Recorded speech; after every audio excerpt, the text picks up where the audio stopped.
उन्होंने डिजाइन्स बनाए, prototype 17 different prototype बना के 500 लोगों से यूजर टेस्टिंग करवाई। उसके बाद फाइनली ये वाला वर्जन जो है आपका नैपीजी निकला है। नाउ अब इसको देख के कोई भी बोलेगा कि ये तो कोई नॉर्मल सा ही पिलो है, बीच में कुछ एक स्लिट है, लेकिन इसका बटन प्रेस करने पे ये पिलो इस तरह से खुलता है।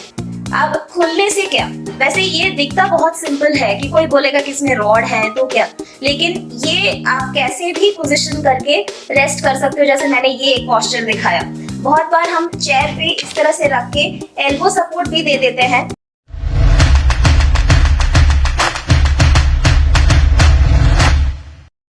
Hello guys and welcome to banter with Chetan. दोस्तों आज हमारे साथ है सरित मैम, जो कि फाउंडर है नैपीजी कंपनी की। ये कंपनी एक ऐसा प्रोडक्ट बनाती है जो कि अगर आप ट्रैवलिंग कर रहे हो, कार में हो, एरोप्लेन में हो, बस में हो, तो फिर आपको इस प्रोडक्ट से आप नैप ले सकते हो। थोड़ा इंटरेस्टिंग आपको लग रहा होगा, बट ये प्रोडक्ट एक्चुअल में कैसे वर्क करता है, क्या ये प्रोडक्ट है। शार्क टैंक इंडिया में भी मैम गई थी, उनका शो टेलीकास्ट नहीं किया गया। ये सारी चीज़ों के बारे में आज हम उनसे बात करेंगे और जानेंगे उनकी पूरी बिजनेस जर्नी के बारे में। So welcome to banter with Chetan Sarit ma'am.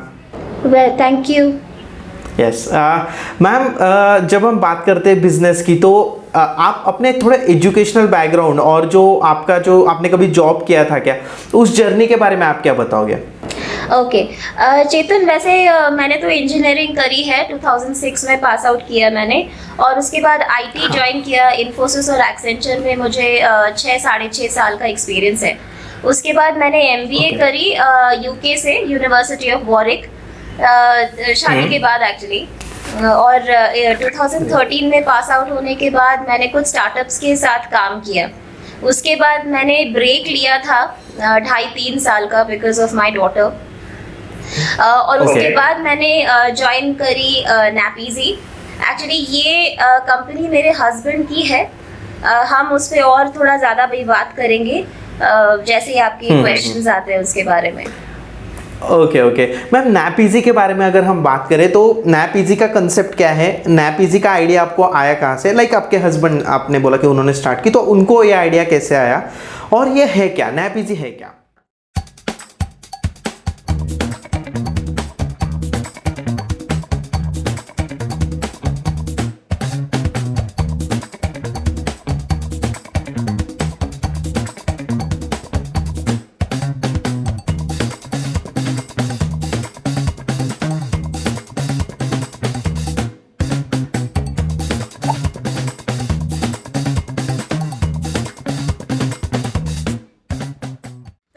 वैसे तो नैपीजी ये पिलो है, ठीक है।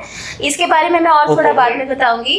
तो ऐसा है कि नैपीजी मेरे हस्बैंड ने शुरू करी थी जब वो एयरबस इंडिया में काम कर रहे थे।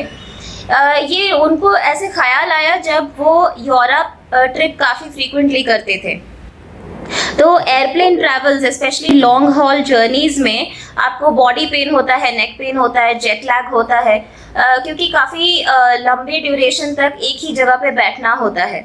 तो नेक पिलोज ले लिया या नहीं लिया, जो भी हो, डेस्टिनेशन पे पहुंचने के बाद ना उनको बहुत ज़्यादा बॉडी पेन हुआ, उनको नेक्स्ट डे लग गया रिकवर करने के लिए। तो फिर जब वो वापस आए तो उनको लगा कि ये एयरप्लेन सीट्स को चेंज किया जाए, उसकी डिज़ाइन को ही चेंज किया जाए, बिकॉज वो एरोस्पेस इंजीनियर हैं। तो उन्होंने जाके इंजीनियरिंग हेड को भी सजेस्ट किया कि हम ना इस तरह से चेंज करना चाहते हैं ताकि जो सीट्स हैं वो ज़्यादा कंफर्टेबल हो जाएं फॉर पैसेंजर्स। लेकिन उनका कहना था कि इसमें बहुत ज़्यादा रेगुलेशन चेंजेस होंगे, बहुत लंबा प्रोसेस होगा जिसपे बहुत टाइम चला जाएगा। तो आप ऐसा एक प्रोडक्ट बनाओ जो किसी भी टाइप के ट्रैवलर को हेल्पफुल हो। एंड फिलहाल मार्केट में सिर्फ नेक पिलोज ही हैं, वो ज़्यादा हेल्पफुल है नहीं। तो फिर उसके बाद उन्होंने अपनी शुरू करी जर्नी। उन्होंने डिज़ाइंस बनाए, प्रोटोटाइप 17 डिफरेंट प्रोटोटाइप बना के 500 लोगों से यूज़र टेस्टिंग करवाई। उसके बाद फाइनली ये वाला वर्जन जो है आपका नैपीजी निकला है। नाउ अब इसको देख के कोई भी बोलेगा कि ये तो कोई नॉर्मल सा ही पिलो है, बीच में कुछ एक स्लिट है, लेकिन इसका बटन प्रेस करने पे ये पिलो इस तरह से खुलता है। अब खुलने से क्या, वैसे ये दिखता बहुत सिंपल है कि कोई बोलेगा कि इसमें रॉड है तो क्या, लेकिन ये आप कैसे भी पोजीशन करके रेस्ट कर सकते हो। जैसे मैंने ये एक पोस्चर दिखाया, बहुत बार हम चेयर पे इस तरह से रख के एल्बो सपोर्ट भी दे देते हैं, जिसमें कि आपको काफ़ी कंफर्ट होती है कंप्यूटर पे काम करते वक्त या फिर फोन पे कुछ आप देख रहे हो। इनफैक्ट ये इजीली बैक पे भी ऐसे सेट हो जाता है, तो आपको एंटायर स्पाइनल सपोर्ट मिल जाता है जब आप चेयर पे बैठे हो फॉर अ लॉन्गर ड्यूरेशन। तो जैसे मैंने कहा, इसके बहुत सारे यूजेस हैं और इसको कहीं भी यूज़ कर सकते हैं आप, कार में, बस में, ट्रेन में, फ्लाइट में, या फिर ऐसे ही जब आप कम काम कर रहे हो घर पे। ओके मैम, जब सर ने, जैसे आपने आपके जो हस्बैंड उन्होंने ये इसके बारे में जब ये रिसर्च स्टार्ट किया, फिर उसके बाद ये जो सारा काम किया, तो तब वो जॉब कर रहे थे, जॉब के साथ साथ उन्होंने ये चीज़ें की? करेक्ट। तो जॉब में ही थे। तो बेसिकली ऐसा है कि एयरबस का एक इंटरनल एक्सेलरेटर प्रोग्राम होता है, उसी में ही हस्बैंड और उनके एक और कलीग दोनों मिलके अराउंड 1.5 ईयर इसके ऊपर इंटरनल प्रोजेक्ट की तरह इसको हैंडल करते हैं। एंड ऐसा है कि ये एयरबस इंडिया का हिस्ट्री में पहला कंपनी है जो स्पिन ऑफ हुआ है। अब स्पिन ऑफ है क्या और क्यों हुआ? सो बेसिकली क्या है कि कोई भी इंटरनल प्रोजेक्ट जब एयरबस में होता है तो वो एयरबस के करंट बिजनेस मॉडल या प्रोडक्ट्स के साथ रिलेटेड होते हैं, लेकिन ये जो पिलो निकला ये डायरेक्ट कनेक्शन नहीं था एयरबस के बिजनेस मॉडल या उसके कस्टमर्स को, किसी तरह का कनेक्शन नहीं था। But at the same time उनको ये लगा कि ये एक बहुत यूजफुल प्रोडक्ट है जो कस्टमर्स तक पहुंचना चाहिए, तो उन्होंने इसका स्पिन ऑफ किया। स्पिन ऑफ मतलब उन्होंने अपने एम्प्लॉइज को ट्रांजिशन मनी दिया, 40 लाख रुपीस दिया उनको कि ये इसको एक स्टार्ट करें एज अ स्टार्टअप एंड इसको मार्केट में लेके जाए। ओके ओके, तो मतलब एयरबस था तो कंपनी के साथ साथ सर ने ये सारी चीजें की। करेक्ट। वो जॉब में थे तब उन्होंने अपने जॉब का सारा रिस्पॉन्सिबिलिटी फुलफिल करते हुए एक्स्ट्रा आवर्स में इसके ऊपर काम किया, और उसके बाद जब स्पिन ऑफ हो जाता है तो सबैटिकल लीव एक मिलता है उनको 2 साल का।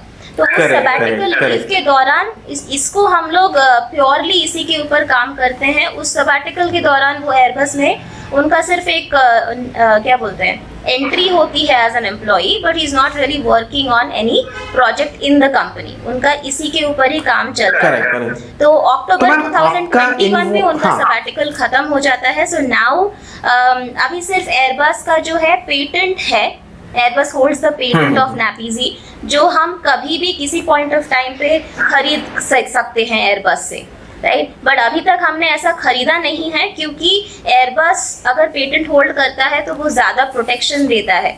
अगर कोई इन्फ्रिंजमेंट होता है फ्यूचर में, then Airbus can fight the patent infringement better because it is a bigger player.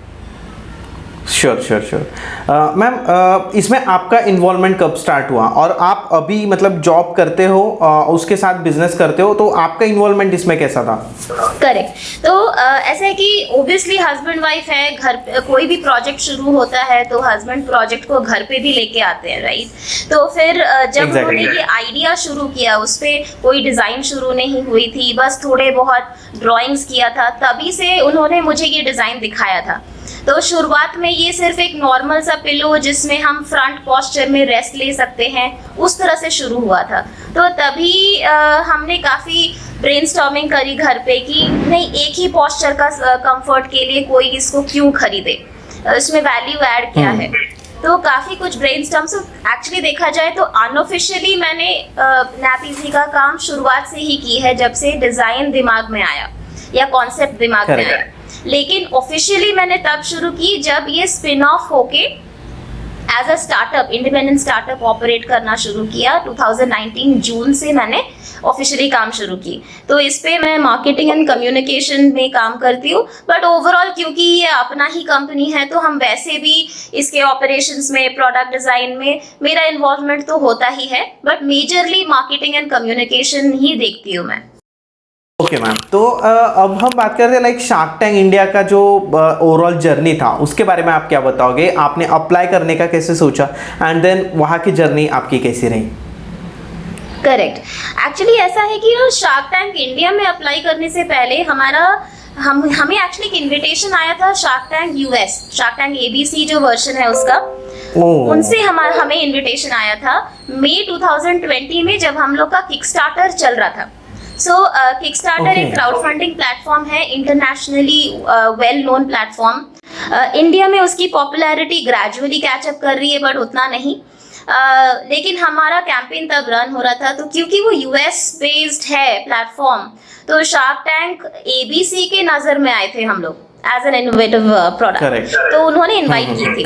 लेकिन ऐसा है कि शार्क टैंक एबीसी में क्वालिफाई करने के लिए आपका पेरेंट कंपनी जो है वो मेजॉरिटी होल्डिंग यूएस में होना चाहिए, लेकिन हमारा उल्टा था। The Indian company was the parent company and US was the subsidiary, तो वो रीजन बन गया, हम लोग क्वालिफाई नहीं कर पाए थे शार्क टैंक एबीसी के लिए। तो जैसे ही शार्क टैंक इंडिया का न्यूज़ आया, so there was no point कि हम अप्लाई ना करें, राइट। तो इसीलिए हमने एप्लीकेशन शुरू कर दी थी, और just like every other company या स्टार्टअप जिन्होंने अप्लाई की शार्क टैंक में, हम भी वैसे ही उसके रजिस्ट्रेशन फेजेस 2 थे। फिर वो क्वालिफाई होने के बाद आपको ऑडिशन में जाना पड़ा। बैंगलोर बेस्ड है, तो हमारा ऑडिशन बैंगलोर में ही हुआ था। बैंगलोर ऑडिशन क्लियर भी कर लिया हमने, और अक्टूबर में हमारी शूटिंग थी। सो शूटिंग के पहले उनका जो टीम है वो हमको अप्रोच करते हैं कि आप पहले घर पे अपना पिच रेडी करो, वीडियोस भेजो, show how you are presenting in front of the camera. तो वो एक बहुत ही इम्पॉर्टेंट बन जाता है उनके लिए कि अगर आप कैमरा फेस करके अपना पिच याद करके सही से प्रेजेंट कर सकते हो, तो you are a good TV material, you know, क्योंकि ये आपका टीवी में ब्रॉडकास्ट होने वाला है for everybody else to see. And ये एक बहुत नया फॉर्मेट है, लाइक वी ऑल नो, तो इसको एंटरटेनिंग करना भी काफ़ी चैलेंजिंग टास्क रहा होगा सोनी के लिए, राइट। तो फिर हम लोग मुंबई में जाते हैं। उस टाइम पे तो कोविड का केसेस भी काफ़ी हो रहे थे, तो उन्होंने RT-PCR टेस्ट वगैरह किया, एंड देन 3 दिन का ना शूट होता है। सो शूटिंग एक्चुअली फाइनल डे होती है, लेकिन फर्स्ट 2 डेज रिहर्सल होता है। अपेरेंटली हमारा पिच जो है ना वो उनके लिए सही था, उसमें ज़्यादा चेंजेस थे नहीं, तो इसीलिए हमारा रिहर्सल टाइम भी ज़्यादा था नहीं, उतना प्रैक्टिस हमें ज़रूरत नहीं पड़ी। फाइनल डे शूट हमारा 2nd नंबर पे था, पावर ट्री के बाद। तो we were feeling very positive, सुबह का टाइम है, जजेस भी उतने टायर्ड नहीं हुए होंगे, so we were all very optimistic. और एंड वैसे भी टीम का भी काफ़ी पॉजिटिव एटीट्यूड था टुवर्ड्स आवर प्रोडक्ट। उनको लगा कि ये काफ़ी नया है, डिफरेंट है, और सुंदर भी दिख रहा है, क्योंकि इसके variants cutie and panda, owl, ये बहुत अच्छा दिख रहा था कैमरा में भी। तो फिर हम लोग बस हमने अपनी पिच शुरू की। पिच ख़त्म होने के बाद हमने उनको प्रोडक्ट्स, अमन थे, विनीता सिंह थी, Anupam sir and Namita ma'am and Ashneer, तो हमने अपना प्रोडक्ट्स उनको हैंड ओवर कर दिया। एंड अनुपम सर को हमारा प्रोडक्ट बहुत ही कंफर्टेबल लगा। उनको जब जैसे अभी मैंने दिखाया ना, पिलो को ओपन करके बैक पे रखा, तो उनको वो बहुत ही आराम लगा। सो एज अ प्रोडक्ट उनको बहुत सही लगा, लेकिन उनको हमारा मैसेजिंग जो है इंडिया के हिसाब से सही नहीं लगा। उनका ये कहना था कि आप इसको नैपिंग पिलो बोल रहे हो, लेकिन आप इसको ऑर्थोपेडिक पिलो के हिसाब से अगर मैसेजिंग करोगे तो लोगों को ज़्यादा समझ में आएगा, they will understand it better. क्योंकि ऑफिस में नैप करने से तो भाई उनका जॉब चला जाएगा, आप इसको नैपिंग पिलो क्यों बोल रहे हो। लेकिन द थिंग इज, अभी अगर कुछ ही महीनों के न्यूज़ को अगर आप फॉलो करोगे तो ये जो पावर नैप का कॉन्सेप्ट है इंडिया में ग्रेजुअली पिकअप कर रहा है। बहुत सारे एम्प्लॉइज, मैम एक्चुअली बैंगलोर की एक कंपनी है, उन्होंने एक ब्रेक रखा है जिसको नैप ब्रेक वो बोलते हैं। मैंने उसके ऊपर हमारे इंस्टाग्राम चैनल पे एक रील भी बनाई थी, तो एक आधे या पौन घंटे का उन्होंने ब्रेक दिया है, तो ये कल्चर अभी मतलब बढ़ते ही जाएगा। करेक्ट। तो ऐसा है कि हमें ऐसा लगा कि हमारा प्रोडक्ट शार्क टैंक इंडिया में अहेड ऑफ द टाइम पहुंच गया, समय से पहले। तो अगर कोई भी चीज समय से पहले पहुंचे ना, तो उस पर कोई विश्वास नहीं करता। लोगों को लगता है कि ये कौन सा कॉन्सेप्ट है, ये तो यूएस में चल जाएगा, इंडिया में नहीं चलेगा। तो उनको ऐसा कुछ लगा, ठीक है। तो यही रीज़न बन गया कि वो इस पे उस वक्त इन्वेस्ट करने के लिए तैयार नहीं थे। बट ऑब्वियसली हमने अपना बिलीफ मेंटेन करके रखा है, and at the same time हमारा यूएस मार्केट भी एक प्राइमरी मार्केट है, and we being Indian company हमारा इंडिया भी एक सेकेंडरी मार्केट है। तो हम मोर और लेस इक्वल इम्पोर्टेंस रखते हैं। इंडिया में क्या है कि हमको कंज्यूमर एजुकेशन में काफ़ी टाइम लग जाएगी, बट हमें बिजनेस में रहना है तो हमें यूएस से सेल्स लाना है, eight the same time India में वो एजुकेशन में एंड अवेयरनेस में काफ़ी मेहनत करनी है। Correct ma'am, yes right. तो मैम शार्क टैंक इंडिया के बाद ठीक है, आपका जो शो है वो टीवी पे टेलीकास्ट तो नहीं हुआ, बट द थिंग इज कि कुछ अपॉर्चुनिटीज़ आपको आई इन्वेस्टमेंट के लिए आफ्टर द शो, क्योंकि लिंक्डइन हो गया या फिर बाकी जो प्लेटफॉर्म्स होते हैं तो उस पर चर्चा तो होता है। सेकेंड थिंग, अगर कोई आपके इस प्रोडक्ट में इन्वेस्ट करना चाहता है तो आर यू इंटरेस्टेड नाउ, या फिर अभी आपको इन्वेस्टमेंट की ज़रूरत नहीं है? नहीं, इन्वेस्टमेंट की ज़रूरत तो है, लेकिन हम बहुत ज़्यादा रेज नहीं कर रहे इमीडिएटली, राइट? क्योंकि एवरी स्टेज का ना अपना एक इन्वेस्टमेंट का नीड होता है, eight the same time growth potential भी होता है, राइट? तो हमारा जो राइट नाउ टारगेट है, हम रेज करना चाहते हैं, लेकिन हमारा एक 3.5 CR का राउंड रेज करने का प्लान है by the end of this year या अर्ली नेक्स्ट ईयर प्लान है। अभी हम लोग अपना यूएस बिजनेस को सेट करने में ज़्यादा ध्यान दे रहे हैं। हम लोग Amazon US की लिस्टिंग शुरू कर रहे हैं। हम लोग Amazon वेयरहाउस में जाएगा, अपना खुद का भी एक वेयरहाउस सेट कर रहे हैं, क्योंकि सिर्फ Amazon में तो बिजनेस नहीं करेंगे, राइट? हम बाकी मार्केट प्लेसेस एंड रिटेलर्स को भी अप्रोच करने वाले हैं। तो वहाँ के कस्टमर्स को भी प्रोडक्ट जो है ना जल्दी पहुँचना चाहिए। आजकल ऐसा है कि customers don't want to wait for 10 days 15 days to get a product. हर किसी को 2 दिन 1 दिन में चाहिए। तो ऐसा है कि अब इंडिया से जब हम भेजते हैं तो इजीली 10-12 दिन 15 दिन निकल जाता है।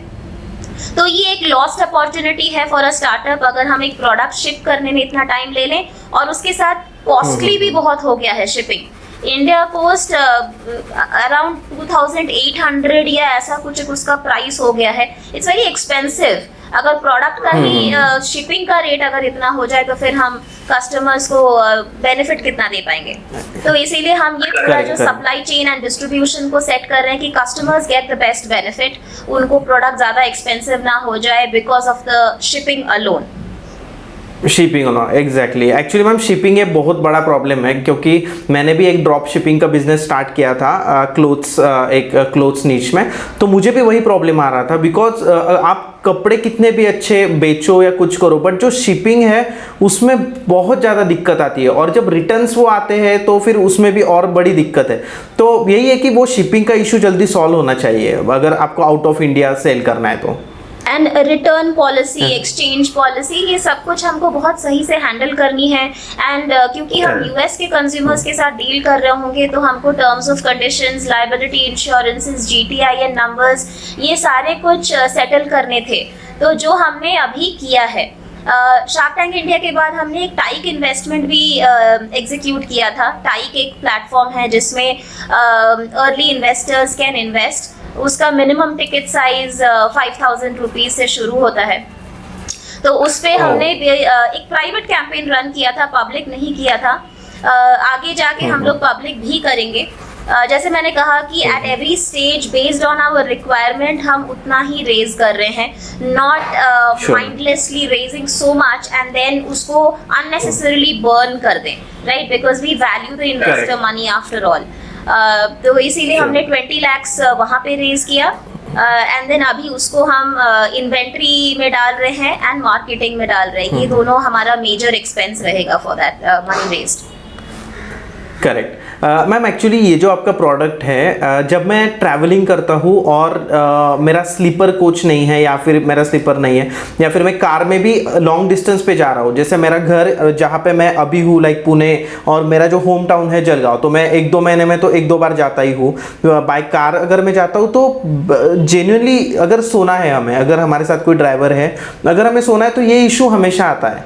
तो आपका ये प्रोडक्ट डेफिनेटली पिकअप करेगा। अभी लोगों लोगों को अवेयरनेस नहीं है और इतना मार्केटिंग भी अभी तक इसका नहीं हुआ है। तो अभी इंडिया में आप सेल कर रहे हो इसको, और कर रहे हो तो कौन कौन से प्लेटफॉर्म पे सेल कर रहे हो? हाँ, तो इंडिया में हम लोग Amazon में हैं, फ्लिपकार्ट पे हैं, और अभी कुछ ही दिन पहले हम टाटा 1mg में भी लाइव हो गए।